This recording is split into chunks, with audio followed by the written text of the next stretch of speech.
What's good, gun family? Urban Gun Reviews, and I wanted to start kind of like a podcast called Shooting the Breeze. So maybe this is episode 1, maybe it's not, I don't know. But I just want to bring to you topics that I want to discuss, and I'll start doing it in maybe a forum type or something where it could be Q&A, or we could just have a discussion, however it works.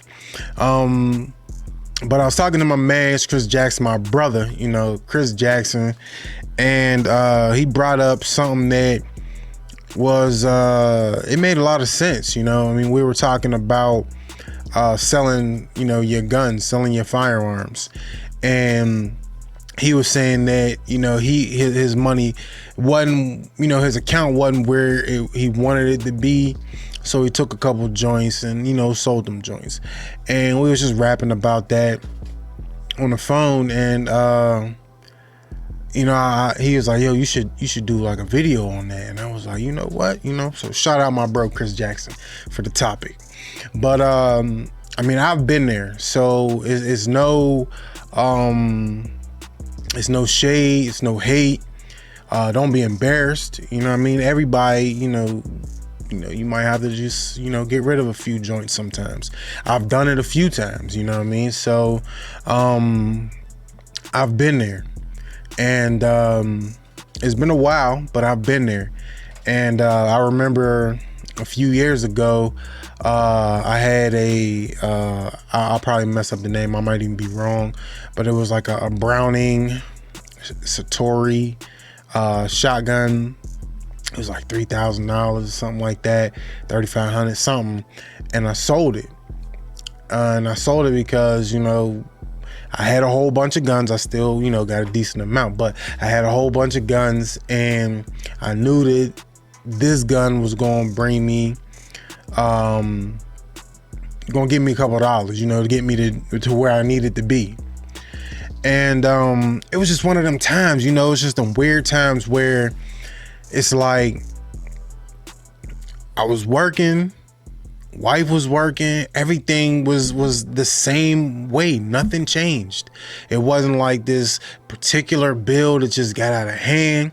It wasn't like, it's just something, it's just a bill or anything that just unexpectedly came. It wasn't like that. It was just like one of them times where maybe I just needed humble. Maybe God was like, yo, sit down and chill out. You doing too much. And maybe that's what it was, because I know for a fact that there was nothing different. My work hours wasn't changed. This was pre-COVID. Nothing had changed. It was like everything was still the same. But for some reason, like, we just were strapped.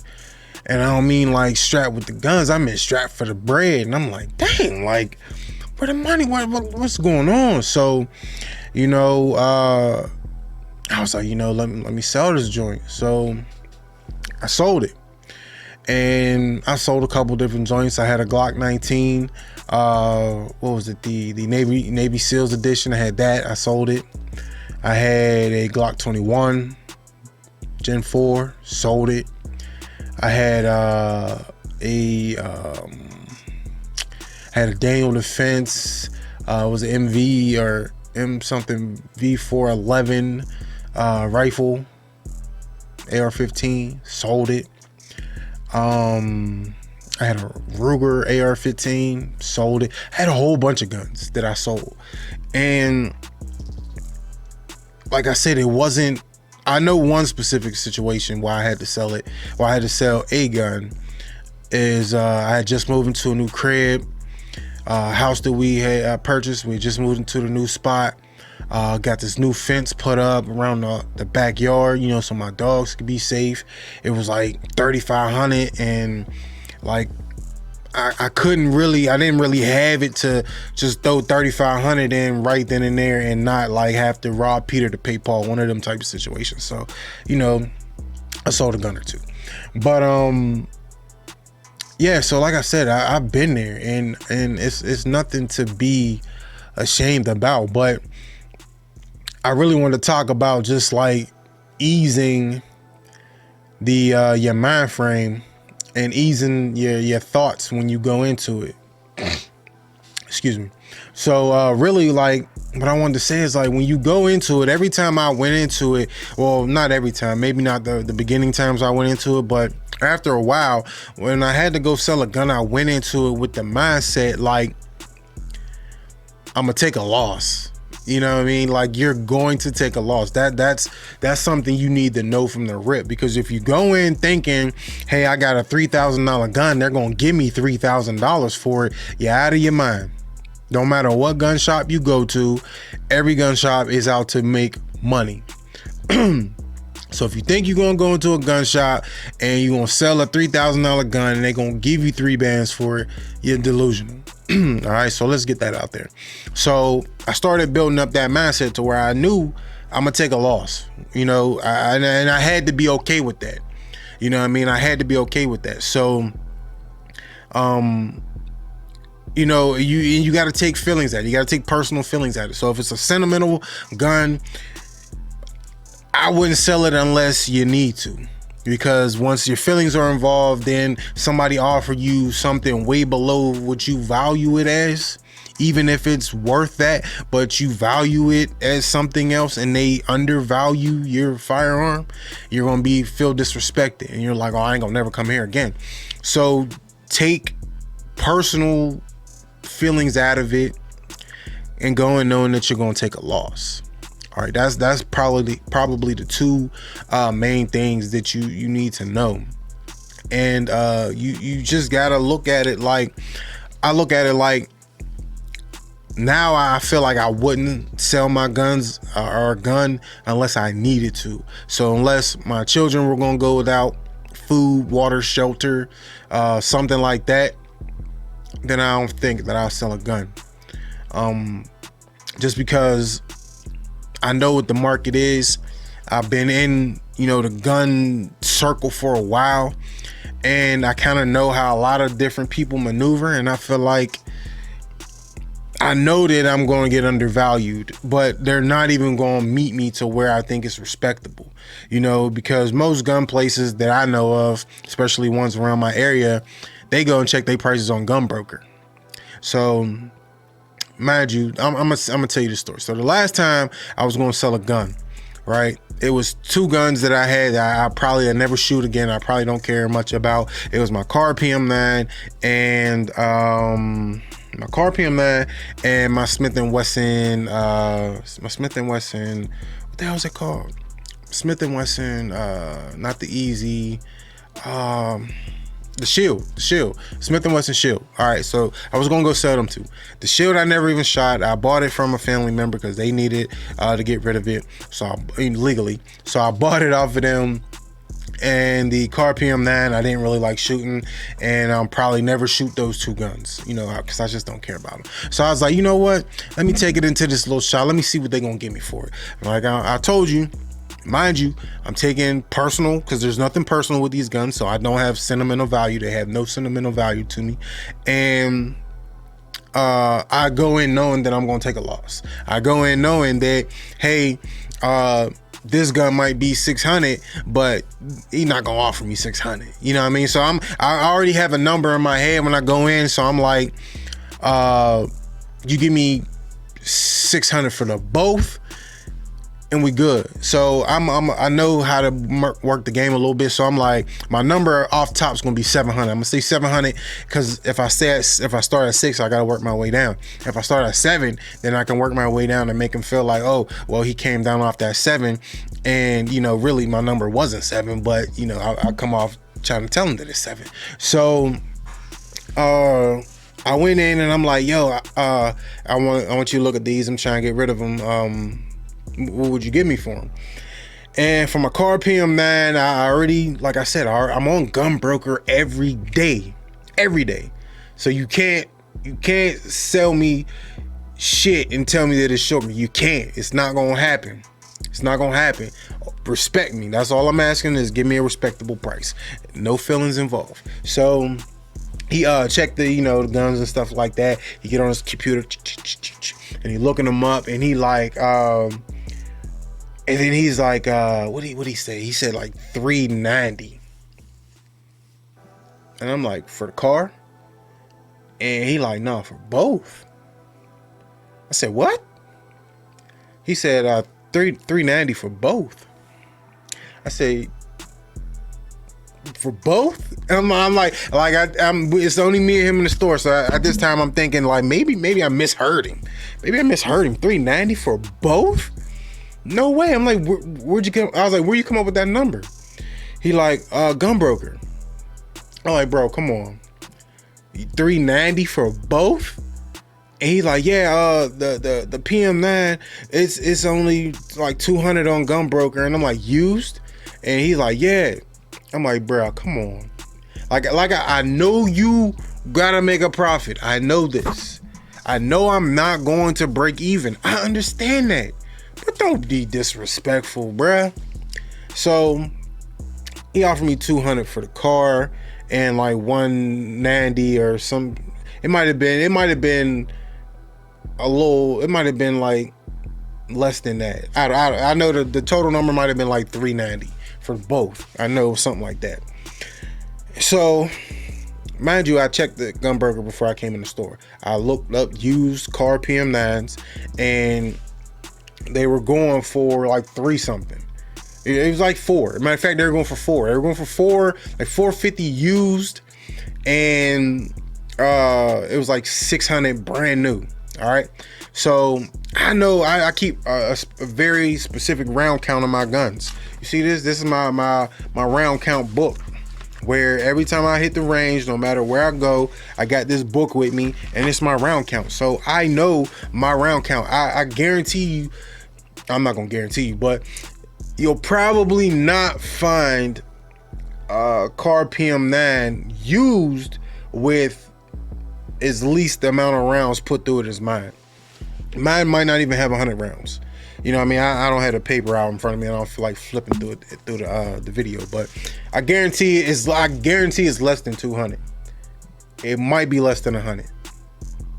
You know what I mean? So I'm like, I know this personally. I know they don't know this. I know he doesn't know this, but I'm telling them like, yo, this gun ain't got no type of rounds in it. I'm like, this shield, I guaranteed, even though I bought it off a family member, they didn't shoot the gun. So this might have only been shot 1 magazine, 2 magazines max. Max, pristine, keep them clean.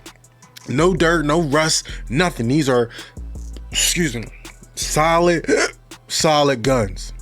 Solid. And I'm like, I know you got to make money off of it, but I'm like, be respectful, bro. $390 for 2 guns? Like, what I tell you my number was? My number was 600. My number was 600, but I was probably willing to go 5. I would have probably went 5 for both, just for the simple fact that it you know what I mean? Like, these guns are just sitting in my house. They're doing nothing. They really serve no purpose, you know? So I'm like, damn, yeah, and you know, and I'm trying to be, you know, cool with him, because I'm like, that's the price you came up with? And I wanted to be like, let me see your screen, let me see your computer, show me where you got that price. Because I when I got in the car after I left, I got in the car and I'm looking, I go straight to gun broker. I'm like, maybe I'll miss something. I go straight to gun broker. I look these guns up. The lowest price for the car PM9 was like high 300s. The lowest price was high 300s. He's telling me that for a used one, what he's seeing on gun broker was 2 something. Come on, man. So at the end of the day, man, it's what, if I can go home and look myself in the mirror and be happy, you know what I mean, and I can still feel like, hey, I didn't get the no Vaseline treatment, I'm good with that. Okay, I'm good with that. I'm not mad. But when you go in and, you know, people really just try to take advantage of you, people will sit there and I always want to be like personal with you know, the people, because I go in the store a lot, so I feel like he every time he see me, like, hey, you know, what's up, like stuff like that. And I always want to be personal, you know, and just have a personal conversation and shit. But I'm like, I don't need to sell this gun. Like, I don't need the money. I'm not struggling for money. God, you know, thank God that I'm not struggling for money where I'm like, I gotta get this money so I can, you know, pay these bills. And I think that's what they bank on, is thinking that people are in desperate times and they need the money. Like, I wasn't part of the firearm boom during COVID, where I was buying guns and now I'm trying to, you know, get my money back or something like that, because I wasn't part of that. I don't have that problem. You know, I don't need the bread. I just figured, hey, maybe I'll turn these 2 guns that I probably won't deal with into a couple dollars. But if you go into it desperately, if you go into it needing a number, then you'll probably come out on the bottom end of that. You probably won't come out happy, because it's rare that, you know, a gun shop is going to meet your number. I don't feel like they're going to meet your number. I don't feel like that. Even if you get a top-notch gun, you come in with a $3,000 gun, they're not going to match that number. They're not going to say, hey, I see this gun is $3,000, I'll give you $3,000. They're not gonna give you $2,000. They're gonna try to split that bitch in half. They're gonna say, I'm gonna give you $1,500. And they might drop it off of that to see where you playing at, where you comfortable at around that. The only time that I feel like a gun shop will give you around what you want is if you just got something that they can't say no to. If you got a gun where they like, I can't let this gun walk out my shop, I have to have this, regardless of, you know, I'm not gonna overpay for it. Most times you're not gonna overpay, but it's like, I have to have this. Then you might get around your number, but most times you're gonna come up way short. And there's nothing wrong, like I said in the beginning, nothing wrong with having to sell a gun. I've been there. You know, many people been there. I just feel like there's a couple things that you might want to consider before you walk into that shop. And I know I gotta, you know, not check my ego, but I gotta take all personal shit out of it. Like, if I had, like, what's a gun that I really like? Like, if I had to sell my Draco, like, I love my Draco. I love the AK-47 platform. If I had to sell my Draco, that's probably a sentimental gun to me. If I had to sell my Draco, it would probably be hard for me to go in knowing that this is a $1,000 gun that I paid for on the market. You know, they going for that, if not more. The price might have came down some, I don't know, because I really haven't looked them up. But it would have been hard for me to go in with a $1,000 Draco and selling it for $400. It would be hard for me to have to do that, because that's a gun that to me is sentimental. I feel like there's a connection with me and that gun. Same with my St. Victor pistol. Like, I feel like it's a $1,200 gun and I'm gonna have to sell it for $400. You know, I'm gonna have an attitude for a long time. And that's how it was. Like, I sold a 6-hour We the People 1911 Desert Eagle. I sold that. I said Desert Eagle. 1911, that's what I meant to say. I sold that. That's a $1,500 gun. I sold for like $600. I was in strapping times at that time, you know, so it was like I bargained a little bit. They eased up a little bit and they ended up giving me like $600. So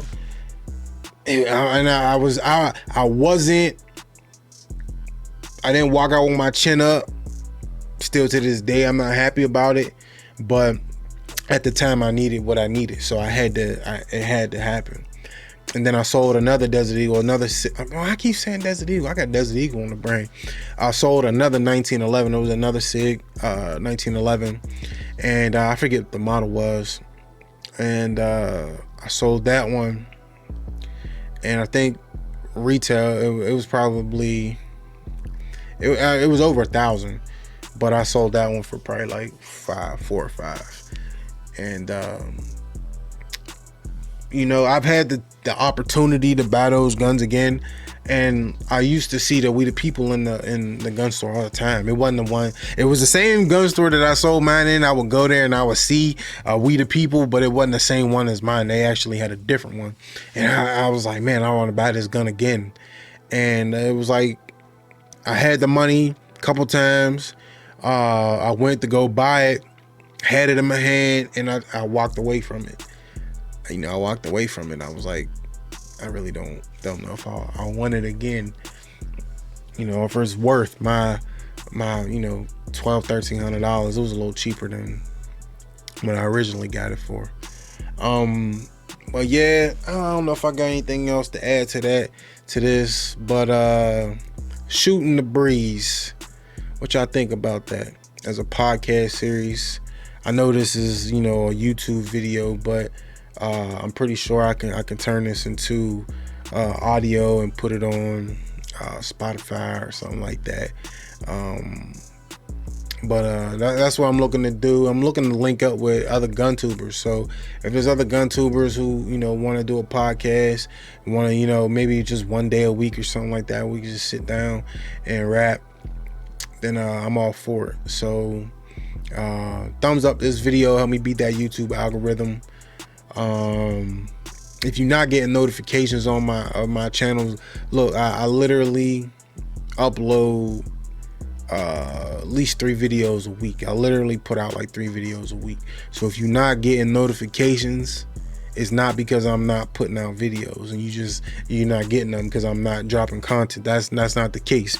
The case is YouTube is smacking my videos, smacking my channels, and making me go around a whole lot of hoops just to upload videos and to get monetized. So all I'm asking is, if you're not getting notifications, unsubscribe and resubscribe, and then click all bell notifications to make sure that you're getting everything.